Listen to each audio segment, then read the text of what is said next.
Chichen Itza, Mexico. Located on the Yucatan Peninsula are the ruins of an ancient Mayan city that thrived from 750 to 1200 AD. It was here in 1969 that Erich von Däniken had an amazing realization involving the city's central pyramid of El Castillo. I was standing before this great pyramid. I understood nothing. I took every possible literature from Central American archaeologists to learn what's this all about.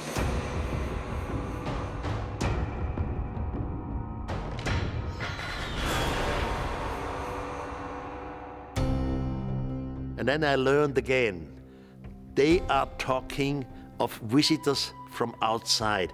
Of course, they call them gods.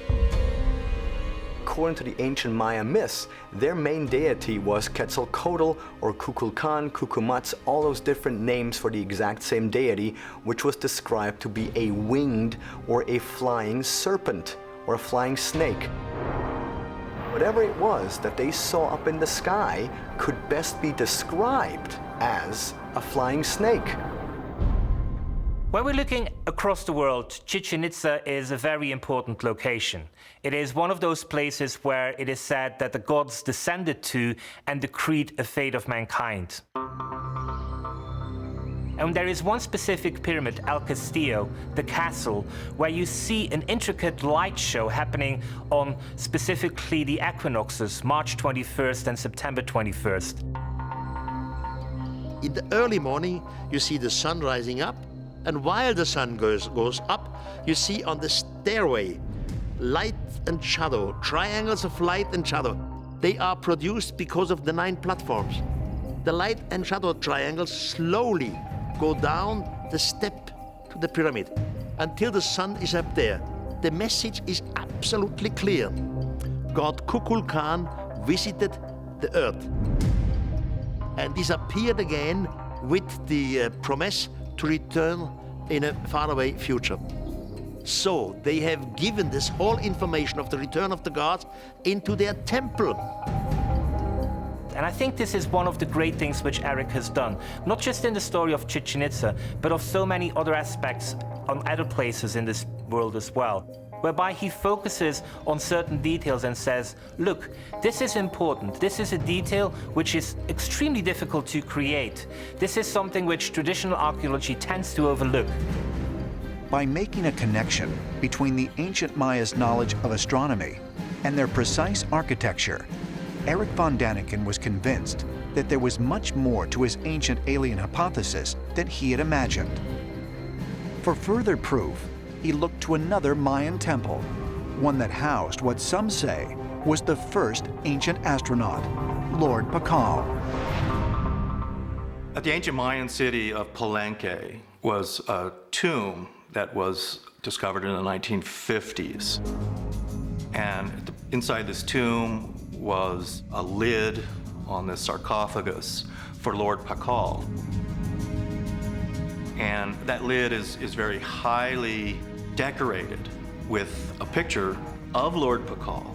And in that picture, he's doing some really unusual things. You see a man bending forward, almost like a racing motorcyclist. He has his nose on some kind of oxygen mask.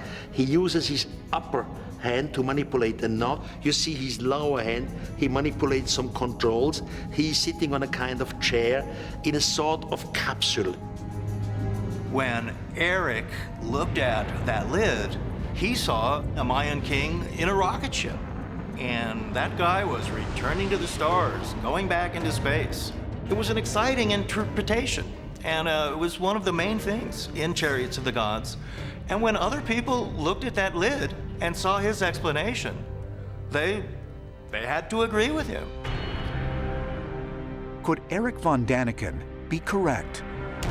Was Lord Pakal really an extraterrestrial who visited Earth in the distant past? One who perhaps shared highly advanced knowledge with mankind. Central America. In western Honduras, lie the impressive ruins of the ancient Maya city of Copan. And though Copan's temples, pyramids, and monuments rank among the most important of any Mayan sites, researchers looking to explain the incredible achievements of the Maya have been drawn to a 72-step structure known as the hieroglyphic stairway. The hieroglyphic stairway at Copan was constructed in the early 700s AD with the intent of writing out the history of Copan at that time. And so it was designed as a public monument to the glory and success of all the kings from Yaxcucmo all the way to the 13th one who commissioned it to be built. Carved into 1,200 stones in the massive monument, the ancient Maya symbols known as glyphs make up what historians believe is one of the oldest and most sophisticated systems of writing. But for centuries, the glyphs found throughout Mesoamerica were undecipherable. Then, in 1880, German librarian and anthropologist Ernst Forstmann cracked the code. Ernst Forstmann was a librarian at Dresden, and in his desk he kept one of the 4 Maya books, the Dresden Codex. He was a brilliant mathematician and extremely logical and had enormous insights. And at a time when we couldn't read a single Maya hieroglyph, he was able to figure out the Maya calligraphy. Maya hieroglyphic writing is very robust, and that's because it uses really 2 components. There are logographs. Logographs are really pictures that represent entire words. So balam, for example, which is jaguar, could be written with just the head of a jaguar. On the other, we have these things that we call phonetic complements. And these are glyphs, they're images that represent sounds. According to interpretations of the hieroglyphic stairway, the glyphs chronicle not only the history, but also the origin of the ancient Maya rulers. The hieroglyphs are really attached to what was important to royalty at the time, and that was lineage and the genealogies of the kings. They went out of their way to demonstrate how they were connected to their ancestors and the gods of their ancestors to establish their right to rule. This is a picture I took of a close-up of a sculpture of Washaklajun Uba Ka'wil, the 13th ruler of Copan, and he's depicted here on the front in all of his finery, and then the sculptor put a hieroglyphic passage on the side. We don't think commoners could read, but all the elites could, and the king could. So he or another elite individual could come here and impress people by saying this demonstrates the semi-divinity of our king and his power to intercede between us and the heavens. But just what was the real source of power and authority behind the Maya priests and kings? Do the hieroglyphs reveal an otherworldly truth to their origin, as the Maya themselves maintain? Ancient astronaut theorists believe the answer is yes. What we have to think about today is, where did the origin of the priesthood come from? And the origin is nothing else but that they, the initial cabal of priests, they were all in contact with extraterrestrials, and that's why they were revered.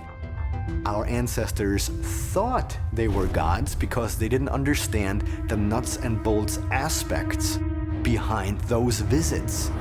But when it all comes down to it, it was all a huge misunderstanding and a way to keep the common people in place. Mexico, the Yucatan Peninsula.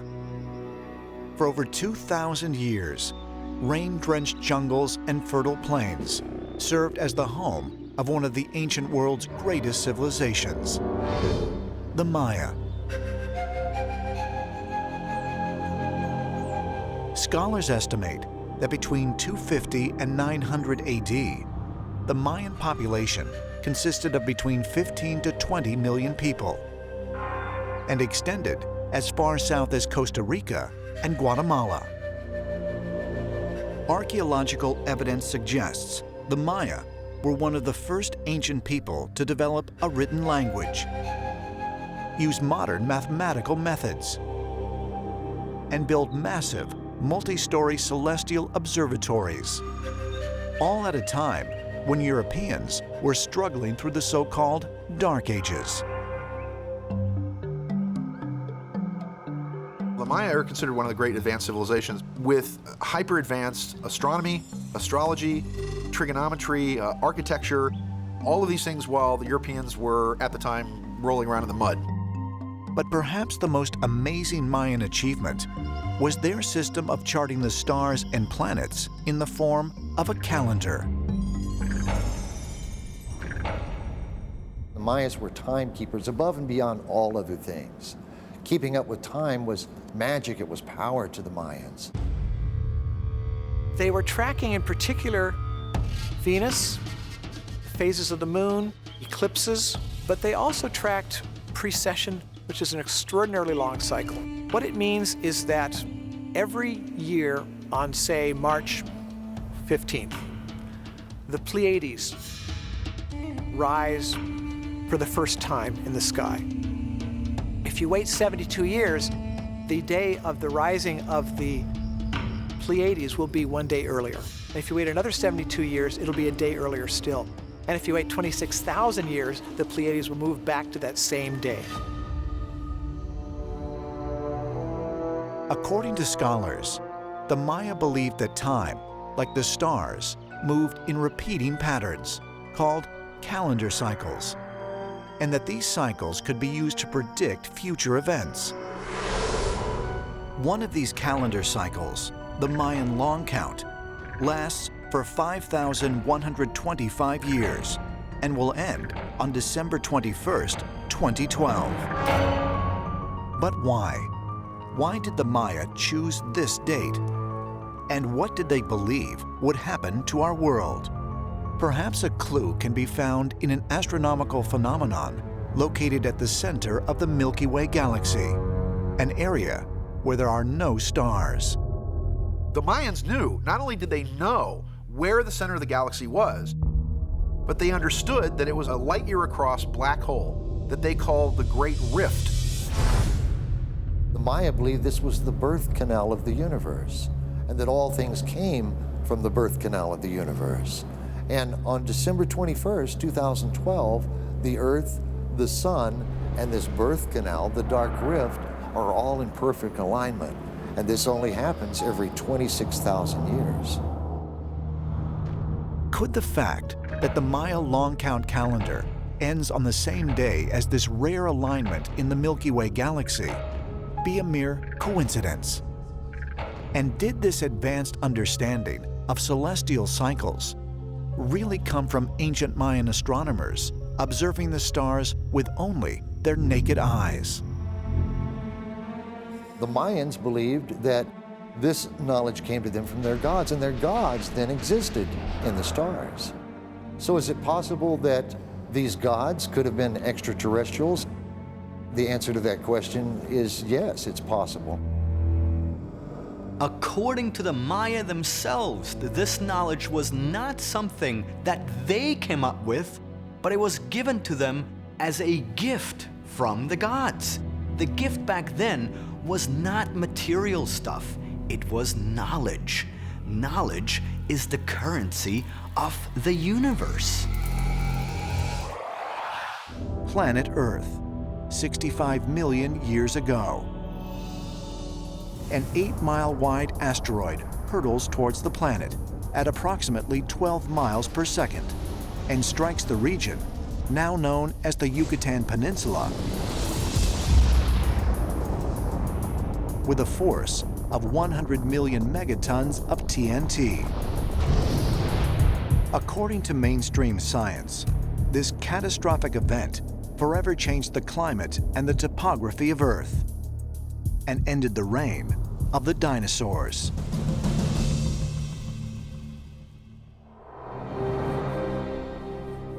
The object that came in was 8 or 10 miles in diameter.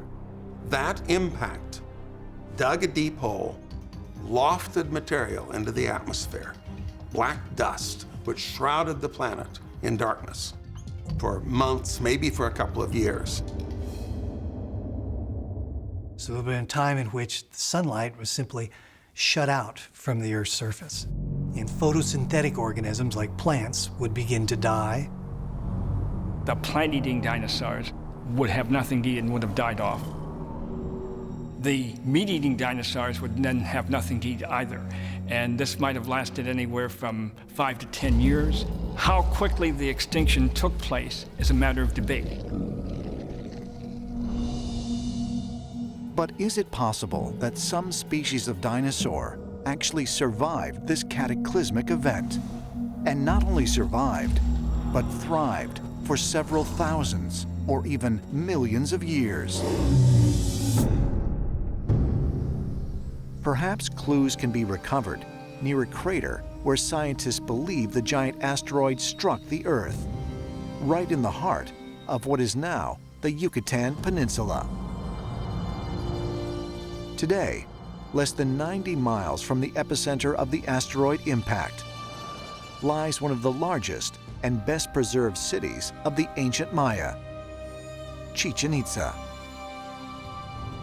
You have to wonder if it's not some strange coincidence that the same spot, the Yucatan, which experienced this devastating asteroid strike, which caused extinction of the dinosaurs, is also the main habitation area of the ancient Maya. Chichen Itza is said to have been the place where the Mayans made contact with the gods. And I find it an extraordinary coincidence. Of all the potential places around the Gulf of Mexico which they could have chosen, they took a place where literally something fell from the sky 65 million years ago. And the Mayans believed that this contact with the gods, this contact with the sky, happened there up until the most recent of times. And so what we have here is either a coincidence or something else going on. And really this something else is only something which hardly anybody has touched upon. But I think it is something which really needs to be explored in far more detail.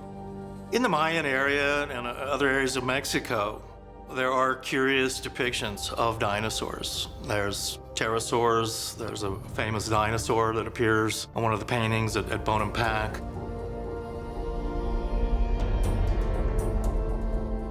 So you have to wonder just how the Mayans knew about dinosaurs. Supposedly dinosaurs have been extinct for millions of years.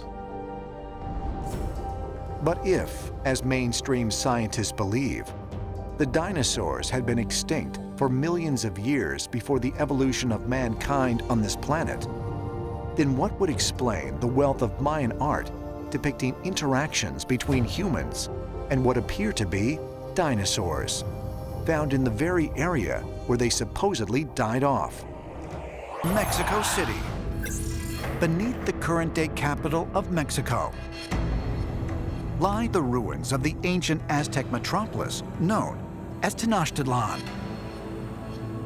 The Aztecs dominated much of central Mexico from the 14th to the 16th century AD. And Tenochtitlan is considered to be their first official settlement. An incredibly sophisticated city featuring a grid system of canals and causeways. But according to their historical texts, the Aztec civilization did not originate here. The Aztecs say they started from this place up in the north called Chiquimostoc. It was a cave, and inside that cave it had 7 different caverns. And there were said to be 7 different tribes. And the Aztecs say they were part of the 7 tribes that came from the 7 chambers of Chiquimostoc. While Chiquimostoc was once thought to be a mythological place, some scholars believe archaeological evidence suggests that it really did exist and is located at the site of the ancient pyramid complex known today as Teotihuacan. The place of 7 caves, we think maybe that has actually been located archaeologically at the site of the main temple of Teotihuacan, called the Pyramid of the Sun, which sits just north of the Valley of Mexico. Underneath it is actually a cave with 7 different spots that it extends out into. And that's where the Aztecs said their original ancestors came from. In the 16th century, Spanish chronicler Geronimo de Mendieta recorded the legends of the local native population. According to their accounts, the Aztec believed that they were fashioned by a group of stranded gods within these 7 caves. Mendieta wrote an account of Aztec legend. In this report, he describes a giant flint knife landing on the earth, and the earth was trembling and shaking as this enormous flint knife landed. Then some 1,600 gods disgorged from this thing, and they are responsible for launching Aztec civilization. The Aztecs talk about the many gods coming down to earth and creating humans. They create them out of bone, ash, and their own blood. And they make them somewhat in their own image, but they make them specifically so that they will honor them and they will serve them. All of a sudden, there is a description of a giant flint knife that descended from the sky, and somebody emerged out of it. One has to wonder whether or not our ancestors were witness to a landing of some type of a craft. If so, then the Aztec story suggests that at some point in our history, extraterrestrials created mankind. And something very strange was going on at Teotihuacan. Located just 30 miles northeast of Mexico City, the Teotihuacan complex encompasses nearly 8 square miles and is dated to the 1st century AD. It is the oldest and most sophisticated city of Mesoamerica, an area that extends from northern Mexico down through Central America. The civilization predated the Maya by at least 100 years. At its peak, it was said to have supported nearly 100,000 residents. It was also the largest city in the entire Western Hemisphere prior to the 15th century, and served as the major commerce and religious center for the region. The significance of Teotihuacan cannot be overstated. It is the Rome of Mesoamerica. The things that Teotihuacan did set the pattern for all other city-states after it. The central features of the complex are 2 large pyramids, known as the Pyramid of the Sun and the Pyramid of the Moon, as well as a temple dedicated to Quetzalcoatl, the feathered serpent. These structures stand alongside a thoroughfare referred to as the Avenue of the Dead. Over 200 smaller buildings, platforms, and pyramids are found adjacent to the avenue. And there are thousands of living quarters just outside the complex. But as incredible as Teotihuacan is, no one knows exactly who built this metropolis or what happened to its occupants. Teotihuacan, despite its size, has no hieroglyphs whatsoever. There are other cultures in Mesoamerica that were using writing systems. There's nothing like that at Teotihuacan. So we don't really have a clear history of what happened at Teotihuacan, and we can't really find evidence of their rulers. We don't know who were the original Teotihuacanos. We don't know where they came from. We do not know how they were able to develop a complete, huge, complex citadel in the middle of nowhere and able to sustain thousands of inhabitants. We have such a sophisticated site that embodies engineering principles, craftsmanship, art. Where did it originate?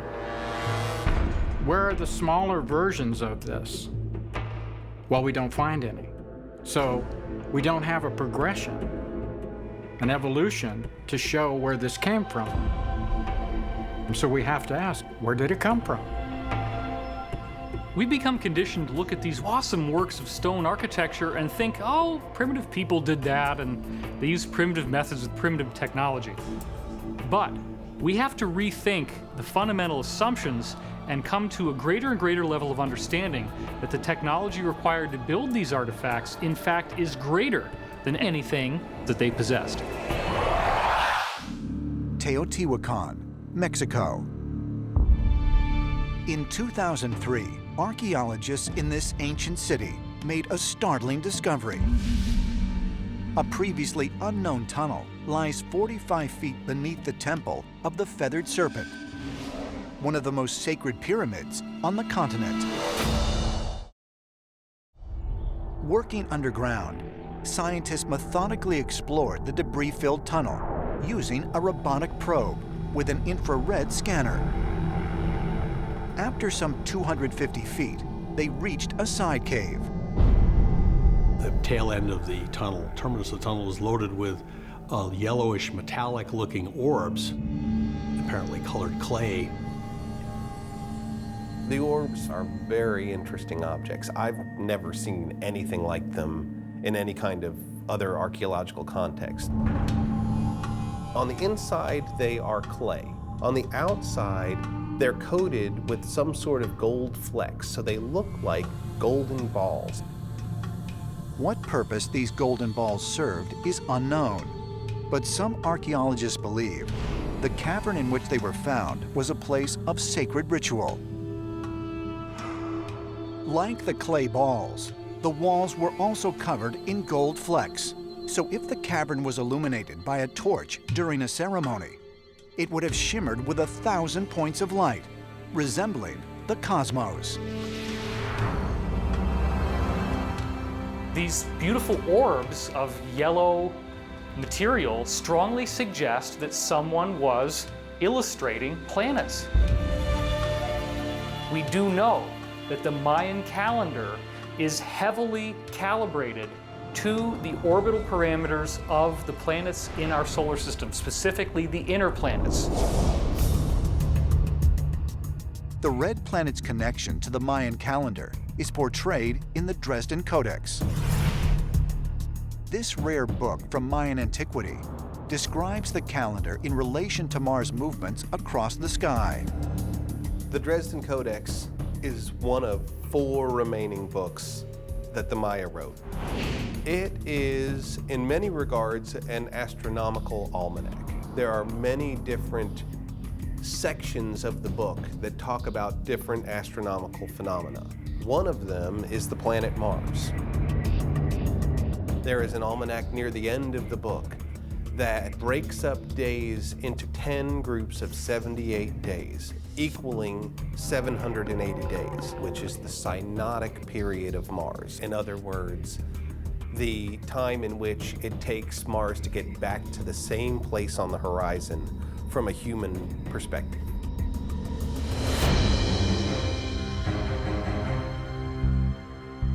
Scholars believe Mars played an important role in the Maya astrology that's described in the Dresden Codex.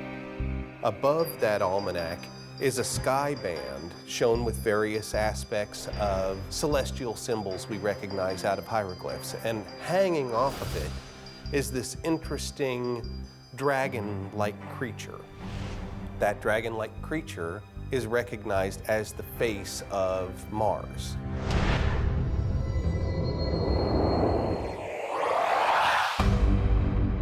Giant megalithic stone heads, figurines of what appear to be flying craft, and statues that evoke cultures found on the other side of the world. According to ancient astronaut theorists, it is this information that the Catholic Church sought to suppress when they attempted to destroy all traces of the Maya culture nearly 500 years ago. Now, what's interesting is all these great ancient cultures, including the Mayan, seem to have knowledge of math and science, which we can't explain how they got this information. When you ask them, they always tell you it came from the gods. If the proof existed, not only of cross-Pacific migration, but also extraterrestrial visitation, many ancient astronaut theorists believe it would have posed a serious threat to a Catholic hierarchy steeped in the bigotry and intolerance of the Inquisition. But if this incredible theory is true, what then happened to the extraterrestrial visitors? Why did they come here, only to leave or go into hiding? Because of various wars going on, cataclysms, eventually these civilizations began to collapse, as civilizations do. And what happened in the end was the airships, they stopped coming. And then the extraterrestrial demigods pulled their technology back. So we don't know what happened there with the extraterrestrials and where they went. And so you have to wonder if they don't want us to know that they are here. The extraterrestrials may have just decided, okay, humans on planet Earth have got the seeds of civilization. Let's just stand back and see what they do. As far as ancient astronaut theorists are concerned, the proof of extraterrestrial visitation is still out there, much of it buried beneath centuries of dirt and rocks. But every day, the truth is being revealed. In February 2018 through March 2019, archaeologists made a number of incredible discoveries just in the area of Mexico alone.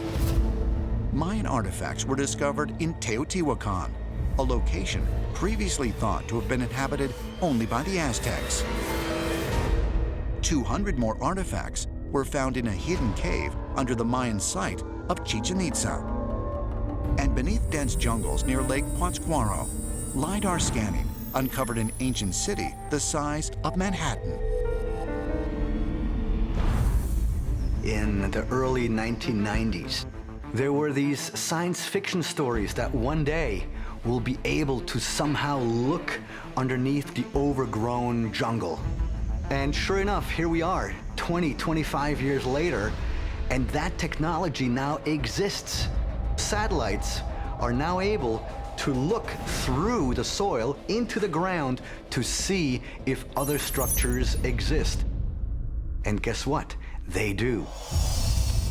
We have only now begun a new era of discovery, and I predict thousands as of yet undiscovered sites will finally see the light of day.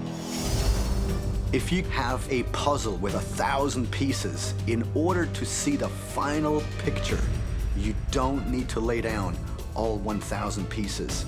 If you lay down 980 pieces, I guarantee you, you will see the big picture. Is mankind on an incredible threshold of discovery? One that will confirm that extraterrestrial visitation has occurred all over the world and for centuries. Perhaps beneath the ruins of a newly discovered site in Mexico, archaeologists will uncover the ultimate evidence of alien contact and proof of humanity's true origins.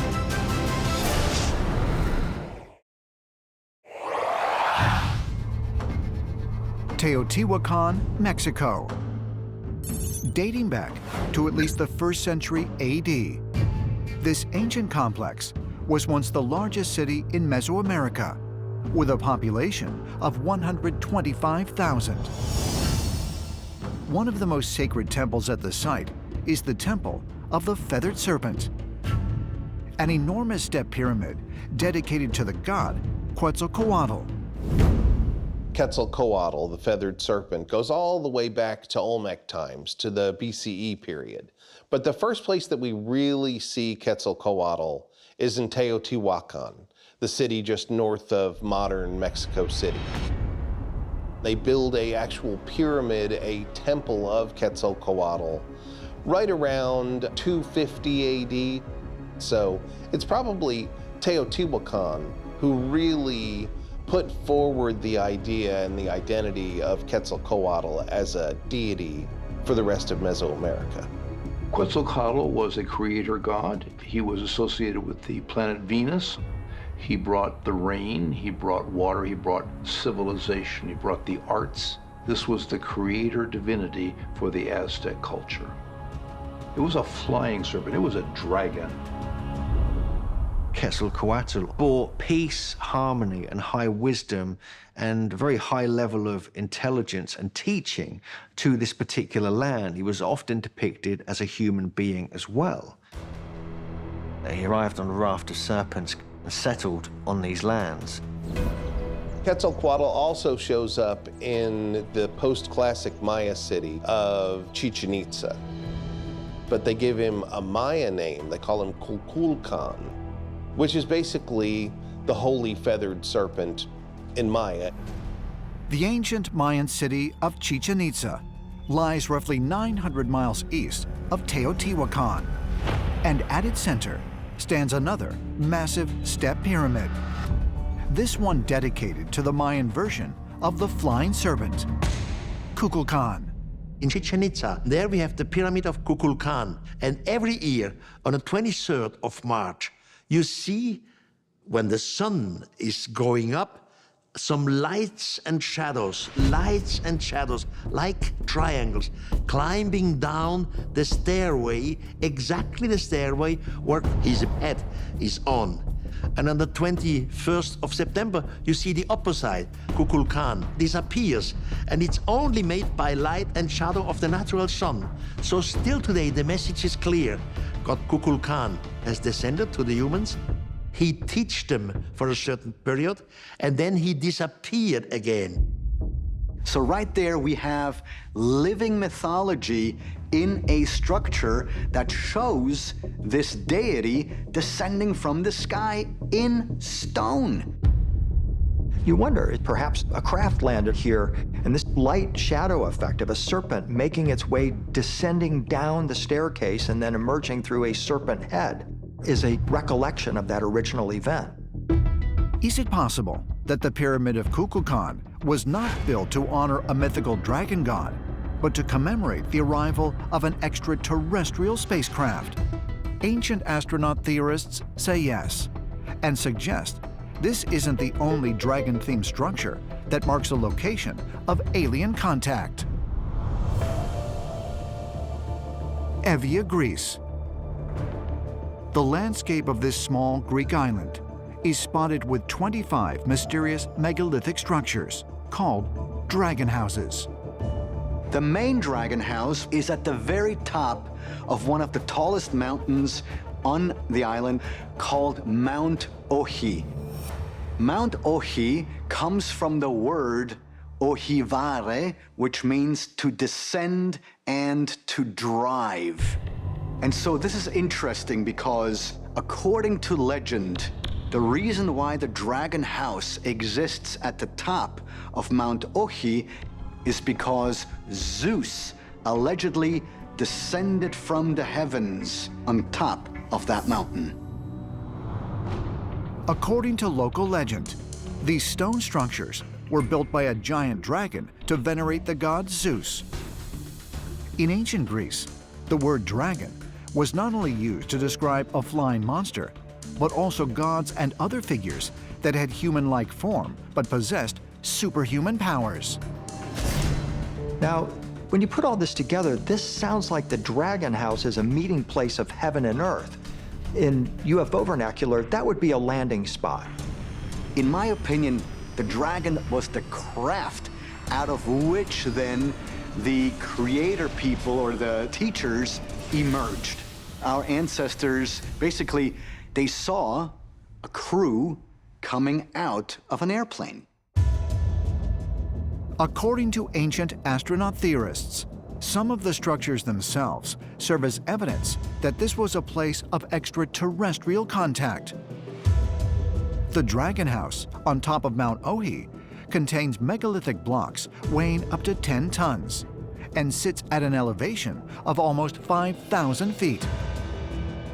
Archaeologists have a hard time explaining why it was even built there, because we are talking of this gigantic megalithic structure with a ceiling that contains blocks that are up to 10 feet long, 2 feet thick, at an altitude of 5,000 feet. How was that done? In my opinion, this was an extraterrestrial visitation where Zeus may have descended in his craft and built a day camp. Could the stone structures found in Greece and Mesoamerica mark the locations where otherworldly beings landed on Earth and ultimately returned to the stars?